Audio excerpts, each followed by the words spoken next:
The gunshots echoed through the quiet Brandon, Mississippi home at 4:37 p.m. on March 19th, 2024. 3 bullets, 3 screams, then silence. 14-year-old Carly Madison Gregg had just murdered her own mother with 3 shots to the face using her parents' own gun. But this was only the beginning of a nightmare that would reveal the darkest secrets of a seemingly perfect family and the mind of a teenage killer who would calmly show her mother's corpse to a friend before lying in wait to murder her stepfather. Within minutes of pulling the trigger, Carly would invite her friend over with a chilling question: "Are you squeamish around dead bodies?" She would then lead this unsuspecting teenager to witness the bloody aftermath of matricide before announcing her plans for the next victim. "I had 3 shots for mom, and I've got 3 more for my stepdad, 2 to the head, 1 to the chest." This wasn't a crime of passion or temporary insanity. This was calculated, methodical, and executed by a child who looked like every parent's dream daughter, but harbored the soul of a cold-blooded killer. Carly Madison Gregg appeared to be everything a parent could want in a daughter. At 14 years old, she was an honor student at Northwest Rankin High School, the same school where her mother, Ashley Smiley, taught mathematics to teenagers who saw Mrs. Smiley as more than just an educator.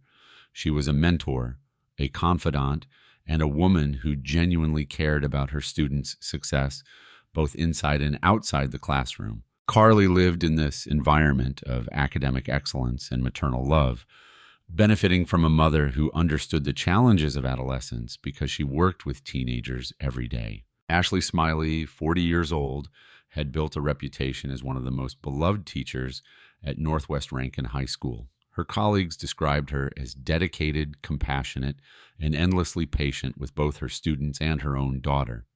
She had remarried Heath Smiley, 39, creating what appeared from the outside to be a stable, loving, blended family in their comfortable Brandon home. Heath worked hard to be a good stepfather to Carly, and by all accounts, their relationship was positive and supportive.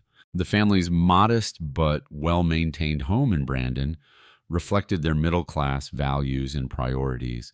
It was the kind of neighborhood where children rode bicycles on sidewalks, parents attended school functions together, and families felt safe leaving their doors unlocked. Security cameras mounted around the Smiley home were intended to protect the family from external threats. No one imagined they would document the ultimate betrayal from within. Carly's outward persona was carefully crafted and maintained. She was polite to adults, performed well academically, and seemed to have a bright future ahead of her. Her teachers saw her as bright and capable, though some would later recall subtle signs of mood instability that had been dismissed as typical teenage behavior. Her stepfather, Heath, would describe her as a sweet little girl who had never shown any signs of violence or serious behavioral problems. However, beneath this facade of normalcy and academic success, Carly was harboring dark thoughts and engaging in behaviors that would have alarmed any adult who had known about them. She was keeping a journal filled with disturbing entries that revealed a deeply troubled psychological state. Among her written beliefs were statements such as, "There is no God, and it's okay to be evil, and you don't need family words," that would later be described by forensic psychiatrists as highly concerning indicators of antisocial thinking patterns. The events that led to the murders began to unfold when Carly's carefully constructed double life started to crumble under scrutiny from those who cared about her welfare. Unknown to her parents and teachers, Carly had been living a secret existence that involved marijuana use, possession of burner phones that her mother knew nothing about, and participation in activities that were completely at odds with her image as a model student and daughter. The catalyst for the tragedy came when one of Carly's friends became so concerned about her drug use and erratic behavior that he felt compelled to break the unwritten code of teenage loyalty and inform Ashley Smiley about her daughter's secret activities. This friend had witnessed Carly's marijuana use, her possession of untraceable phones, and her increasingly concerning behavior when she was under the influence. His decision to report these activities to Ashley was motivated by genuine concern for Carly's welfare and fear that she was heading down a dangerous path. On the morning of March 19th, Ashley confronted her daughter about these revelations. The conversation that followed would be the meaningful interaction between mother and daughter as Ashley discovered vape pens and other drug paraphernalia in Carly's bedroom during a search that confirmed her worst fears about her daughter's secret life. For Ashley, a dedicated educator who had spent her career helping young people make good choices, the discovery that her own daughter was using drugs was both personally devastating and professionally embarrassing. For Carly, the exposure of her secret life represented the complete destruction of the carefully maintained facade that had allowed her to live in two worlds simultaneously. Dr. Andrew Clark, a child psychologist who would later testify at her trial, noted that Carly had an unusually strong need for her mother's approval, and that the prospect of losing that approval created what he termed a crisis in her psychological state. The teenager who had worked so hard to appear perfect was now faced with the reality that her mother knew she was anything but perfect. What made this confrontation particularly dangerous was Carly's existing mental health problems, which had been escalating in the weeks and months before the murders. She had been experiencing mood swings, hearing voices engaging in self-harm behaviors, and dealing with eating disorder issues that had gone largely unrecognized or inadequately treated by the adults in her life. On March 12th, just 7 days before the murders, she had been started on new psychiatric medication that she claimed made her symptoms worse rather than better. What happened next in the Smiley household was captured in horrifying detail by the family's own security system, providing investigators and later jurors with a real-time record of premeditated murder carried out by a teenager who knew exactly what she was doing. The footage would become crucial evidence in determining Carly's mental state and level of culpability in her mother's death. After the confrontation with her mother about her drug use, Carly appeared to make a calculated decision to eliminate the source of her problems permanently. Rather than facing the consequences of her actions or seeking help for her psychological issues, she chose the most extreme solution possible. She walked calmly to her parents' bedroom and retrieved a .357 Magnum pistol from beneath their mattress, a powerful weapon that she knew would be effective in accomplishing her murderous intentions. The security footage shows Carly moving through the house with apparent purposefulness, hiding the gun behind her back as she positioned herself for the attack. She was wearing a Nirvana t-shirt that would become an iconic image associated with the case, representing the juxtaposition between her youthful appearance and the adult nature of her crimes. Her body language in the footage suggests someone who was nervous but determined rather than someone experiencing a complete psychological break from reality. The actual shooting occurred in Carly's bedroom, where Ashley had been confronting her daughter about the drugs and trying to understand how their relationship had deteriorated to this point. The security cameras captured the audio of 3 distinct gunshots, followed by Ashley's scream sounds that would haunt everyone who heard them during the trial. The medical examiner would later determine that Ashley had been shot twice in the face and once in the chin wounds that were rapidly fatal and indicated close-range shooting. Immediately after killing her mother, Carly's behavior demonstrated a level of calculation and planning that contradicted any claims of temporary insanity or dissociative episodes. She hid the murder weapon behind her back, returned to the kitchen, and calmly used her mother's phone to send text messages to her stepfather, Heath, pretending to be Ashley and asking, "When will you be home, honey?" This deception was designed to lure Heath home so that she could kill him, as well completing her plan to eliminate both parental figures from her life. Perhaps the most disturbing aspect of Carly's behavior following her mother's murder was her decision to invite a friend to the house and show off her crime like a macabre trophy. This action revealed not only her complete lack of remorse, but also her desire to share her achievement with someone else, suggesting a level of pride in what she had accomplished. The psychological implications of this behavior would later become central to understanding her mental state and motivations. Approximately 30 minutes after shooting here, mother Carly sent a text message to one of her friends identified in court records only as BWW, claiming that there was an emergency and asking the friend to come to the house immediately. When the friend arrived, Carly greeted her at the door with a question that would become one of the most chilling quotes associated with the case. Are you squeamish around dead bodies? This question was delivered calmly and matter-of-factly, as if Carly were asking about the weather rather than preparing to show someone her mother's corpse. Carly then led her unsuspecting friend to the bedroom where Ashley's body lay, surrounded by blood and brain matter from the gunshot wounds to her face.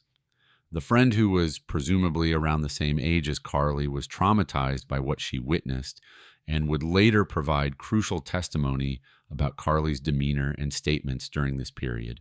Rather than showing any signs of distress, regret, or psychological breakdown, Carly appeared excited to share her accomplishment and eager to discuss her plans for future violence. During this macabre show-and-tell session, Carly showed her friend the murder weapon and explained her methodology and future intentions with chilling precision. According to the friend's testimony, Carly stated that she had used 3 shots for Mom and that she had 3 more for her stepdad, 2 to the head, 1 to the chest. This statement demonstrated not only her lack of remorse for the murder she had already committed, but also her detailed planning for the second murder she intended to commit. The friend's testimony would prove crucial in establishing Carly's mental state and level of premeditation. Her ability to articulate her actions and future plans clearly contradicted defense claims that she was experiencing a dissociative episode or psychotic break. Instead, her behavior suggested someone who was fully aware of what she had done and was proudly sharing her accomplishment with someone she trusted to keep her secret, at least temporarily. Heath Smiley's arrival home that evening transformed the Smiley residence into the scene of a second attempted murder as Carly executed the second phase of her plan to eliminate both parental figures from her life. The security footage from the garage would capture the moment when her carefully planned ambush began to unravel, leading to a struggle that would save Heath's life and ultimately result in Carly's capture. Heath had received the text message that he believed came from his wife asking when he would be home. Trusting his family and having no reason to suspect danger, he responded with his expected arrival time and drove home as he had done countless times before. He parked in the garage and entered the house through the door that connected to the kitchen, walking directly into Carly's trap without any warning of what awaited him. The moment Heath stepped into the house, Carly was waiting for him with the .357 Magnum pistol, ready to complete her plan to eliminate both parents. Heath would later testify that when he saw Carly, her appearance was so dramatically altered from the sweet stepdaughter he knew that he initially thought there must be an intruder in the house who had terrified her. Her eyes were described as really big, and her expression was such that it looked like she had seen a demon or something. However, rather than being afraid, Carly was the source of the danger. She immediately opened fire on Heath, aiming for his head, in accordance with the plan she had described to her friend earlier. Fortunately for Heath, either her aim was poor or the stress of the moment affected her shooting accuracy, because instead of striking him in the head as intended, the bullet hit him in the shoulder. This wound was serious, but not immediately life-threatening, and more importantly, it left Heath conscious and able to fight back. The struggle that followed was captured on the garage security camera, showing Heath grappling with his stepdaughter for control of the weapon that she had used to kill his wife and was now trying to use to kill him. Despite his gunshot wound, Heath's adult strength and size advantage allowed him to overpower the 14-year-old girl and prevent her from firing additional shots. During this struggle, Carly was described as screaming out of her mind and appearing terrified, though whether this was fear of being caught or some form of psychological breakdown remained unclear. The failure of Carly's ambush against her stepfather marked the beginning of the end of her murderous rampage, but her behavior in the immediate aftermath of the shooting would provide additional insights into her psychological state and level of culpability. Rather than surrendering or attempting to help her wounded stepfather, She fled the scene and was eventually found by law enforcement officers in a field approximately half a mile from her home. After overpowering Carly and securing the weapon, Heath discovered the full horror of what had occurred in his home during his absence. Despite his shoulder wound and the trauma of being shot by his stepdaughter, he searched the house and found Ashley's body in Carly's bedroom, confirming his worst fears about what had happened. The sight of his wife's mutilated face and the realization that Carly had been responsible for both shootings created a level of psychological trauma that would affect him for the rest of his life. Heath immediately called 911 to report the shootings and request medical assistance for his own wounds. The recording of this call captured his emotional state as he tried to explain to dispatchers that his stepdaughter had killed his wife and attempted to kill him as well. His voice conveyed the shock and disbelief of someone who had just discovered that a child he had loved and trusted was capable of such violence. She killed her mom, he told the arriving officers. She tried to shoot me. Meanwhile, Carly had fled through the backyard and was making her way through the neighborhood, apparently accompanied by someone whose identity was never clearly established.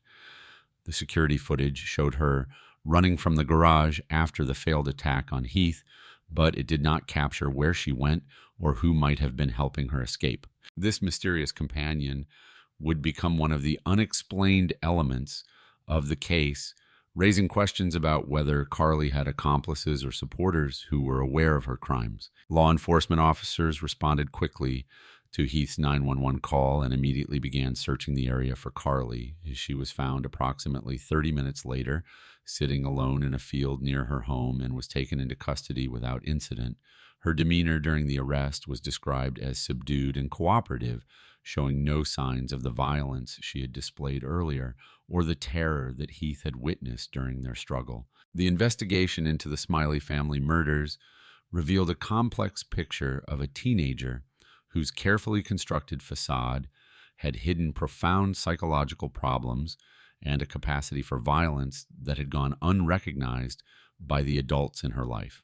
Detectives found themselves trying to understand how a 14-year-old honor student could have planned and executed such a brutal attack on the people who loved her most. The security footage from the Smiley home provided investigators with an unprecedented window into the mind and actions of a teenage killer, showing not only the murders themselves, but also Carly's behavior before and after the shootings. This evidence was crucial in establishing the premeditated nature of her crimes and contradicting defense claims that she had been experiencing a psychological break that rendered her unable to understand her actions. Rankin County investigator Zachary Cotton analyzed the security footage frame by frame, documenting Carly's movements and behavior throughout the afternoon of March 19th. The footage showed her retrieving the murder weapon from her parents' bedroom, hiding it behind her back as she moved through the house and positioning herself for the attack on her mother. After the shooting, the cameras captured her calmly using her mother's phone to lure Heath home, and her subsequent preparations for the second murder. The physical evidence at the crime scene corroborated the video evidence and Heath's testimony about the events of that afternoon. The .357 Magnum pistol was recovered after Heath wrested it away from Carly during their struggle, and ballistics analysis confirmed that it had been used to fire all 4 shots, 3 that killed Ashley and 1 that wounded Heath. The gun belonged to Ashley and Heath and had been stored beneath their mattress for home protection, ironically becoming the weapon that destroyed their family. Investigators also discovered Carly's disturbing journal, which provided insights into her psychological state and the development of her violent fantasies. The journal contained the 5 beliefs that forensic psychiatrists would later describe as highly concerning indicators of antisocial personality development. These writings demonstrated that Carly's violent actions were not the result of a sudden psychological break, but rather the culmination of a gradual descent into darkness that had been occurring over an extended period. The question of Carly Madison Gregg's mental state at the time of the murders became the central issue in her legal defense, with competing expert witnesses offering dramatically different assessments of her psychological condition and criminal responsibility.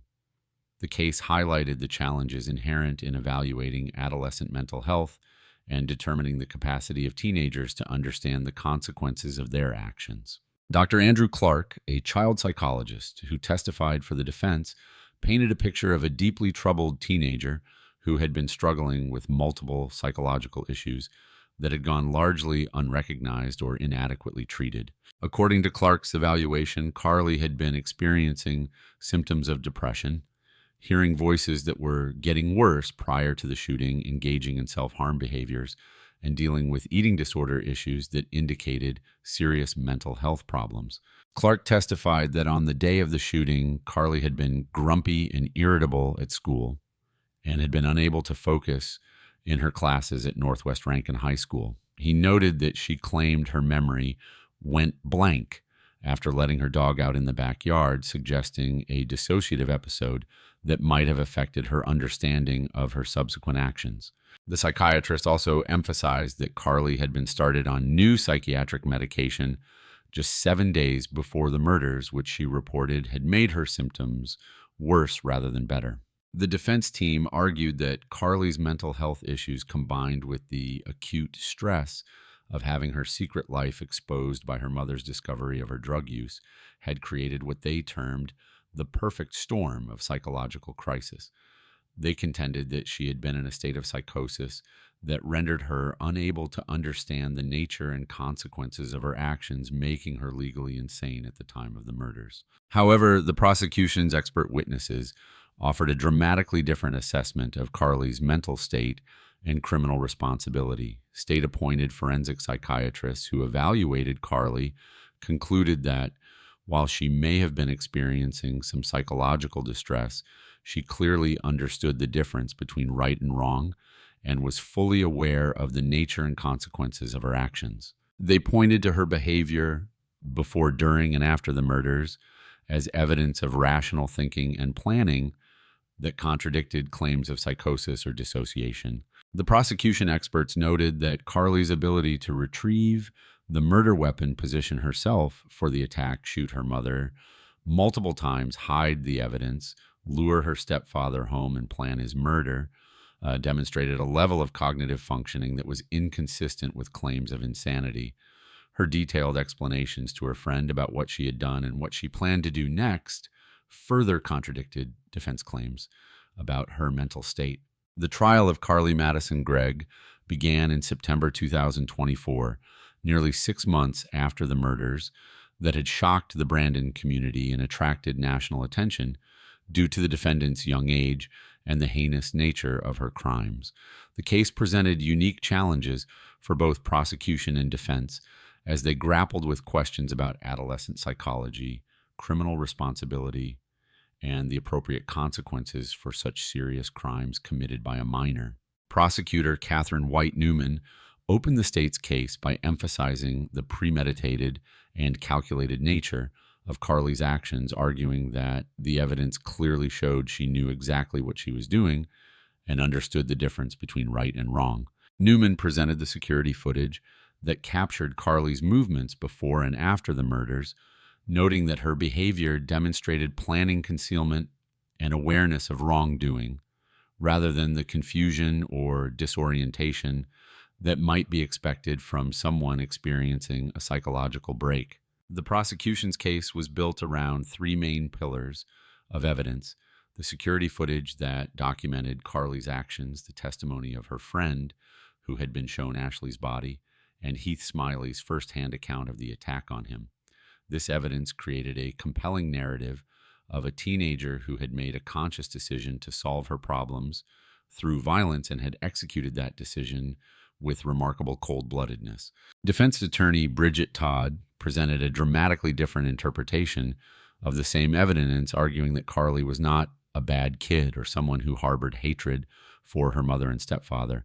Instead, Todd contended that Carly was a mentally ill child who had been failed by the adults in her life and who had been experiencing a severe psychological crisis that rendered her unable to control her actions or understand their consequences. The defense strategy focused heavily on Carly's mental health history and the family history of psychological problems that might have predisposed her to violent behavior. Todd argued that Carly's compliance with psychiatric medication demonstrated her willingness to seek help for her problems, but that the medication changes in the days before the murders had actually made her condition worse and contributed to the tragic outcome. The testimony of Heath Smiley proved to be one of the most powerful moments of the trial, as he described his stepdaughter's transformation from a sweet little girl into someone who looked like she had seen a demon or something. His account of finding his wife's body and his narrow escape from death provided jurors with a visceral understanding of the impact of Carly's crimes on the surviving family members. After 4 days of testimony that included disturbing video evidence, expert psychiatric evaluations, and emotional testimony from surviving family members, the jury in Carly Madison Gregg's murder trial deliberated for just 2 hours before reaching their verdict. The speed of their deliberation suggested that the evidence of her guilt was overwhelming and that the defense's insanity claim had failed to convince them of her diminished responsibility. On Friday, September 20th, 2024, the jury found Carly guilty on all 3 counts: first-degree murder for the death of Ashley Smiley, attempted murder for the shooting of Heath Smiley, and tampering with evidence for her efforts to conceal her crimes. The verdicts were read in a packed courtroom where Carly was visibly emotional, sobbing as she realized that her fate had been sealed and that she would spend the rest of her life in prison. The sentencing phase of the trial was brief, as Mississippi law provided clear guidelines for the punishment of first-degree murder committed by juveniles. Despite her young age at the time of the crimes, Carly was sentenced to life in prison without the possibility of parole, ensuring that she would never have the opportunity to harm another person or to rebuild her life outside of prison walls. She also received an additional 10 years for tampering with evidence, though this sentence would run concurrently with her life sentence. Judge Dewey Arthur, who presided over the trial, noted the severity of Carly's crimes and the impact they had on the surviving family members and the broader community. The judge's comments reflected the difficulty of sentencing someone so young to life in prison, while also acknowledging that the nature of her crimes demanded the most serious consequences available under the law. The verdict represented a rejection of the defense's argument that Carly's mental health problems should excuse or mitigate her criminal responsibility. While the jury may have felt sympathy for a troubled teenager, they ultimately concluded that she understood the nature of her actions and deserved to be held accountable for them.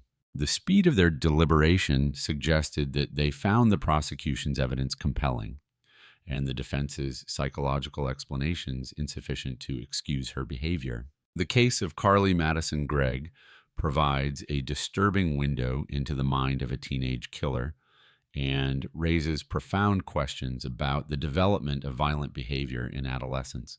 Mental health experts who studied the case noted several factors that distinguished it from typical juvenile homicide cases, including the lack of obvious warning signs, the premeditated nature of the crimes, and Carly's complete absence of remorse for her actions. Dr. Jennifer Hayes, a forensic psychiatrist who specializes in adolescent violence, observed that Carly's case challenged many assumptions about teenage killers and the factors that predict violent behavior.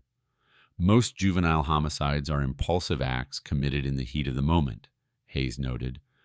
What makes Carly's case so disturbing is the level of planning and calculation she displayed, combined with her ability to maintain a normal facade while harboring such violent thoughts. The role of mental illness in Carly's crimes remained a subject of debate among experts, with some arguing that her psychological problems were genuine but insufficient to excuse her behavior, while others contended that her mental health issues were secondary to more fundamental personality disorders that made her inherently dangerous. The presence of antisocial thoughts in her journal, combined with her complete lack of empathy for her victims, suggested to some experts that she might be displaying early signs of psychopathy. The case also highlighted the challenges faced by parents and educators in identifying at-risk teenagers before they commit violent acts. Carly's ability to maintain good grades and present a normal exterior while engaging in drug use and harboring violent fantasies demonstrated the limitations of traditional screening methods and the importance of looking beyond surface level indicators of adolescent well being. Child development experts noted that Carly's crimes occurred during a particularly vulnerable period of brain development when the emotional centers of the brain are fully developed, but the regulatory mechanisms that control impulses and decision making are still maturing. However, they also acknowledge that millions of teenagers navigate this developmental period kind of without resorting to violence, suggesting that biological factors alone could not explain her behavior. The murders of Ashley Smiley and the attempted murder of Heath Smiley sent shockwaves through the Brandon community and left lasting trauma for everyone who was touched by the case. Heath's physical wounds healed relatively quickly, but the psychological impact of being shot by his stepdaughter and losing his wife in such a horrific manner created trauma that would affect him for the rest of his life. Heath struggled with survivor's guilt and the knowledge that he had been unable to protect his wife from the violence that had been planned and executed by someone they both loved. The realization that Carly had been planning to kill him as well and had detailed those plans to her friend added another layer of trauma as he contemplated how close he had come to death and how different the outcome might have been if his struggle with Carly had gone differently. The friend who had been shown Ashley's body was also deeply traumatized by her experience and required extensive counseling to deal with the psychological impact of what she had witnessed. Her testimony at trial was crucial for the prosecution, but it also forced her to relive one of the most disturbing experiences of her young life. The long-term effects of this trauma on her mental health and development remained unknown. The students and faculty at Northwest Rankin High School struggled to process the loss of Ashley Smiley, who had been beloved by her colleagues and students. The school implemented additional counseling services and support programs to help the community deal with their grief and trauma. Many students who had been taught by Ashley felt personally affected by her death and struggled to understand how someone so caring and dedicated could have been killed by her own daughter. The broader Brandon community was forced to confront uncomfortable questions about family violence, mental health, and the potential for tragedy to strike even the most seemingly normal households. The case challenged assumptions about teenage behavior and forced parents to consider whether they truly knew what their own children were thinking and feeling. More than a year after the murders that destroyed the Smiley family, the case of Carly Madison Gregg continues to resonate with legal experts, mental health professionals, and community members who are still trying to understand how such a tragedy could have occurred. The case has become a touchstone for discussions about juvenile justice, mental health treatment, and the prevention of family violence.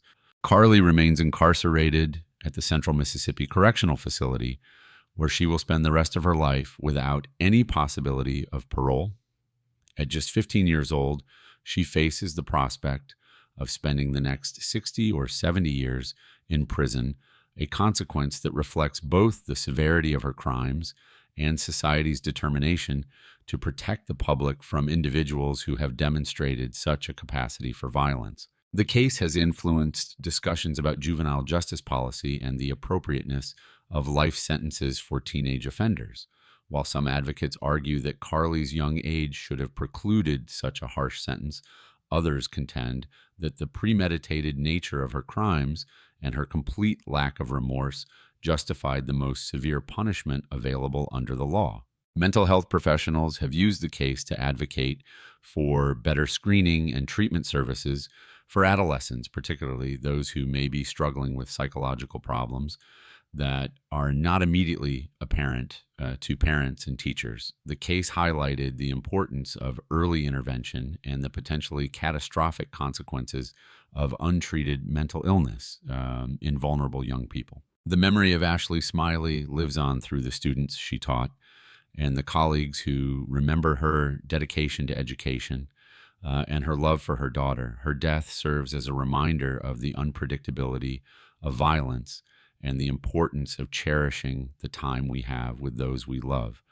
The fact that she was killed by the daughter she had devoted her life to protecting and nurturing adds a particularly tragic dimension to her loss. Heath Smilla continues his journey of healing and recovery, working to rebuild his life after losing his wife and being betrayed by his stepdaughter. His survival of Carly's attack allowed him to provide crucial testimony that helped secure her conviction, but it also left him with the burden of being the sole surviving witness to a family's complete destruction. The case serves as a stark reminder that evil can emerge from the most unexpected places, and that the capacity for violence exists even in those who appear innocent and harmless.